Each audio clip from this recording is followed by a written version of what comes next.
आज के इस वीडियो में हम लोग बात करने वाले हैं एमी ऑर्गेनिक कंपनी के ऊपर, जो कि आपके डेवलपमेंट ड्रिवन मैन्युफैक्चरर कंपनी है स्पेशलिटी केमिकल्स के, एपीआईज के और न्यू केमिकल एंटिटीज़ के, जो कि यूज़ किए जाते हैं आपके agrochemical and fine chemical companies की तरफ से। अब अगर यहाँ पे इनके हम लोग टोटल रेवेन्यू की बात करें FY21 के, ये निकल के आ रहा है 3406 मिलियन के आसपास। बिजनेस सेगमेंट पे इनके रेवेन्यू के ब्रेकअप के ऊपर नज़र डालें तो जो फार्मा इंटरमीडिएट्स हैं उनमें 88% का है, स्पेशलिटी केमिकल्स की बात करें 5% का। तो यहाँ पर जो आपके फार्मा इंटरमीडिएट्स हैं वो आपके एपीआईज और एनसीई बनाते हुए नजर आते हैं फॉर फार्मास्यूटिकल जितने भी कंपनीज हैं। वहीं अगर हम लोग स्पेशलिटी केमिकल्स की बात करें तो ये agrochemical and fine chemical companies में यूज होते हैं। अदर्स की बात करें तो 7% के आसपास है। वहीं 450 प्लस इनके पास प्रोडक्ट है अक्रॉस फार्मा इंटरमीडिएट्स और स्पेशलिटी केमिकल्स में। यहाँ पे अगर हम लोग इनके प्रेजेंस के ऊपर नज़र डालें तो आप देखेंगे दो इन्होंने एडिशनल मैन्युफैक्चरिंग फैसिलिटीज़ इन्होंने ओपन किए हैं, जहाँ से इन्होंने एक्विजिशन किया है गुजरात ऑर्गेनिक लिमिटेड का, और यहाँ से इन्होंने स्टार्ट किए speciality chemicals in are existing product portfolio, जो कि इनके एग्जिस्टिंग प्रोडक्ट पोर्टफोलियो रहे हैं जो अदर स्पेशलिटी के, वहाँ से इन्होंने उसका भी ऑपरेशन स्टार्ट किया है by acquiring Gujarat organic limited. उसके साथ ही साथ इनके प्रेजेंस की बात करेंगे तो 150 प्लस कस्टमर्स हैं, साथ ही साथ 25 कंट्रीज में इनकी प्रेजेंस रही है, और 3 मैन्युफैक्चरिंग फैसिलिटीज़ हैं जो कि गुजरात में है, और 1 इनके R&D फैसिलिटी है।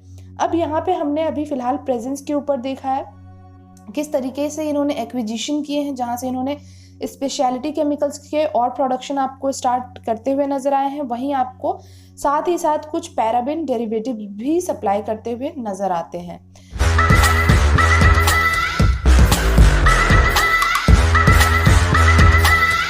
नेक्स्ट यहाँ पे इनके मैन्युफैक्चरिंग फैसिलिटीज़ की बात करेंगे। जो 3 इनके मैन्युफैक्चरिंग फैसिलिटीज़ हैं उसके ऊपर, तो मैन्युफैक्चरिंग फैसिलिटीज़ जो टोटल यहाँ पे आपको नज़र आ रहे हैं, जो लैंड एरियाज़ वो है आपके 75,892 स्क्वायर मीटर्स के आसपास।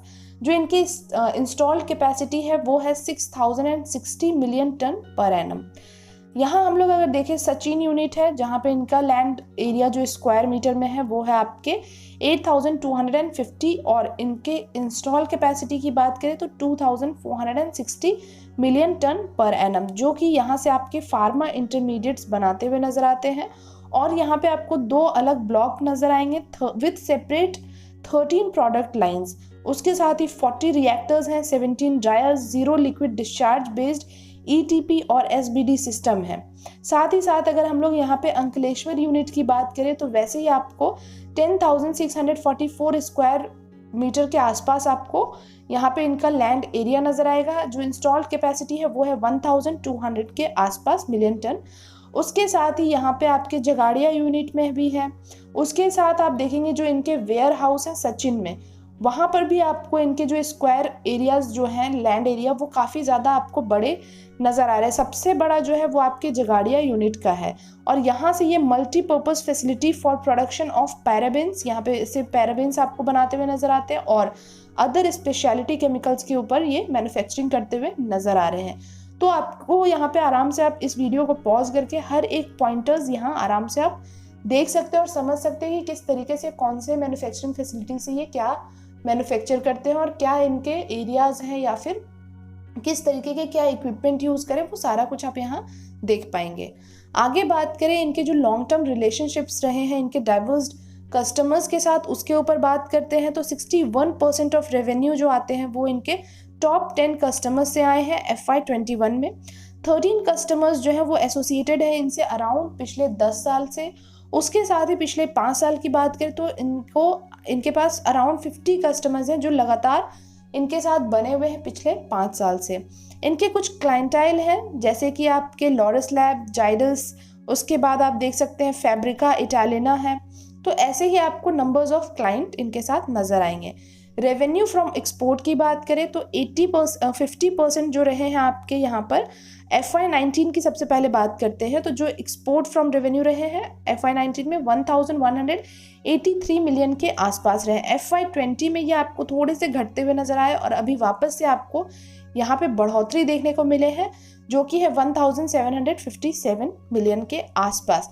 तो 52% हो चुके हैं। ये आपके FY19 से 50 से बढ़ के 52% के आसपास इनके रेवेन्यू फ्रॉम एक्सपोर्ट के नंबर्स हो चुके हैं। वहीं अगर की एक्सपोर्टर डेस्टिनेशन की बात करें कि कहाँ कहाँ पर ये एक्सपोर्ट करते हैं और कितने कितने परसेंटेज में इनको वहाँ से जो रेवेन्यू है वो निकल के आता है, तो यहाँ पर आप देखेंगे जो एक्सपोर्ट ये कर रहे हैं, इटली में ये 35% के आसपास एक्सपोर्ट करते हुए नजर आए। फिनलैंड की बात करें 18%, फ्रांस में 11%, चाइना 9% एंड अदर्स कंट्री की बात करें तो 27%, और उसी के बेसिस पे इनके रेवेन्यूज आपको निकल के आते हुए नज़र आते हैं।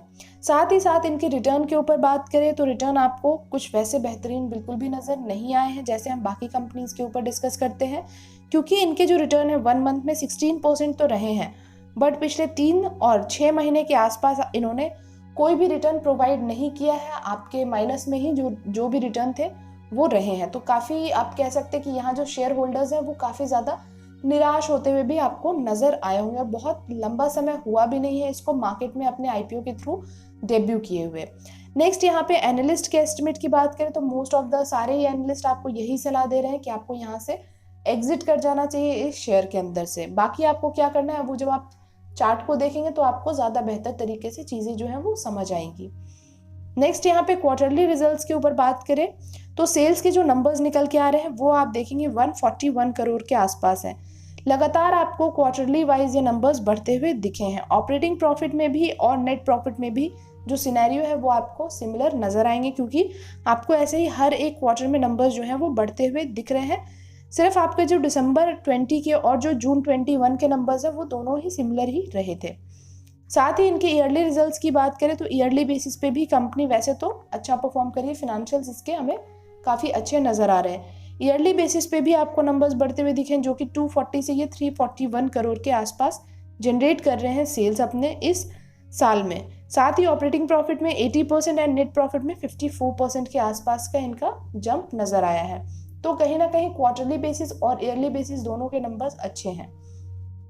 Sales and profit growth percentage की बात करें तो लगातार आपको इसमें बढ़ोतरी देखने को मिलेंगे पिछले 5 और पिछले 3 साल के मुकाबले, क्योंकि 5 साल में जहाँ ये 17 थे उसके बाद 22 और उसके बाद 42%। वहीं अगर हम लोग प्रॉफिट ग्रोथ परसेंटेज की बात करेंगे 34 to 43 एंड देन 97%। उसके साथ ROE एंड ROCE के भी नंबर्स काफ़ी बेहतरीन नज़र आ रहे हैं। यहाँ पर भी आपको जो नंबर्स हैं वो पिछले 3 साल के मुकाबले आपको बढ़ते हुए दिखे हैं। साथ ही साथ कंपनी के ऊपर जो डेट है वो है 136.64 करोड़ के आसपास, और इनके पास जो कैश अवेलेबल है वो काफ़ी छोटे नंबर में आपको नजर आएंगे, ओनली 1.56 करोड़ के आसपास इन कंपैरिजन टू डेट। साथ ही इनके शेयर होल्डिंग पैटर्न्स पे बात करें, प्रमोटर्स के पास आपको सबसे ज़्यादा होल्डिंग्स नज़र नहीं आए हैं, इस बार पब्लिक के पास है। तो प्रमोटर्स के पास आपको 41% की होल्डिंग्स नज़र आएंगे, पब्लिक के पास 51%, और जो बिग प्लेयर्स हैं यहाँ पे उनके भी इन्वेस्टमेंट कुछ है, होल्डिंग्स कुछ है, जैसे कि FIIs के ओनली 2% है और DIIs के 6%। प्रमोटर्स प्लेजिंग की बात करेंगे तो किसी तरह की कोई प्लेजिंग फिलहाल नज़र नहीं आई है।